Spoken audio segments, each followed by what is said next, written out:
మనుషుల్ని మింగేసే ఊబులు కొన్ని ఉంటాయి.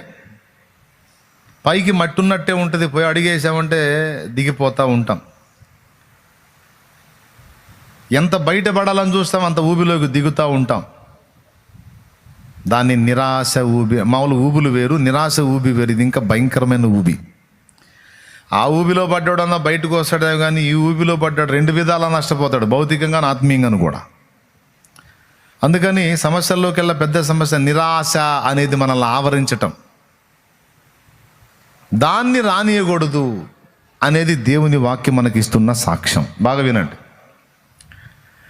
రాత్రంతా నడి సముద్రంలోకి వెళ్ళి, నడి సరస్సులోకి వెళ్ళి చేపలు వేటాడి ఒక్క చేప కూడా పడక నాచు పీచును దులుపుకునే పొజిషన్లో ఉన్న ఒక జాలరికి ఆశ ఉందా? నిరీక్షణ ఉందా? నిరాశ ఉందా? నిరాశే ఉంది. ఎందుకంటే కష్టపడకుండా లేడు, ప్రయత్నం చేయకుండా లేడు, ప్రయాసపడకుండా లేడు, నిద్ర మేలుకోకుండా లేడు, వల వేయకుండా లేడు, నడి సముద్రంలో ప్రయాణం చేయకుండా లేడు. అన్నీ చేశాడు అని ఒక్కటి కూడా పడలేదు.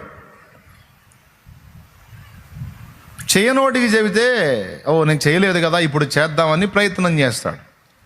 అన్నీ చేసి చేసి చేసి చేసి విసిగి వేసారిన వాడికి వచ్చి చెబితే ఎట్లుంటుందండి? ఎట్లుంటుంది? అయితే ఇక్కడ పాయింట్ ఏంటంటే అయినా నువ్వు 100 ప్రయత్నాలు 100 ప్రయత్నాలు నువ్వు చేసినా అన్నీ విఫలం విఫలం విఫలం విఫలం విఫలం అయిపోయినా మళ్ళీ చెయ్యమని నీకు ప్రభువు చెబితే నోరు మూసుకొని చెయ్యాలి. అదే పేతురు అనుభవం. దేవునికి స్తోత్రం కలుగునుగాక.